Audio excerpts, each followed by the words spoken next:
আসসালামু আলাইকুম বন্ধুরা, আপনারা সবাই কেমন আছেন? আল্লাহর অসীম রহমতে আমি অনেক ভালো আছি। এখন বলবো বাবার উপদেশ, তাহলে শুনুন। শোন রে বাবা, ওরে খোকা, আমি তোরে বলি, করবি না তো কারোর সাথে ঝগড়া ও গালাগালি। হাসি মুখে বলবি কথা সব মানুষের সাথে। পাড়ার সবাই মিলে যাতে তোকে খারাপ না বলে। মিলেমিশে থাকবি সদাই সব মানুষের সাথে। দুঃখ সুখের সাথেই হবি, কষ্ট হলেও তাতে। সকল প্রকার মানুষের সাথে মিশে করবি কাজ। মনে রাখবি একটা স্মৃতি কাজে লেহিলাস। তরে বলি বাপ, কাজে ছোট হোক বা বড় হোক, কোনো কাজে ধরবি না তো কোনো বাজি। সত্যের পথে থাকবি সদাই, যতদিন আসিস সেই ধরাতে।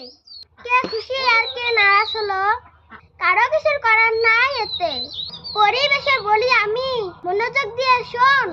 মানুষের কল্যাণে নিজেকেই বিলিয়ে দিবি, তবেই হবে তোর পূর্ণ। ভিডিওটি ভালো লাগলে লাইক, শেয়ার, সাবস্ক্রাইব করবেন।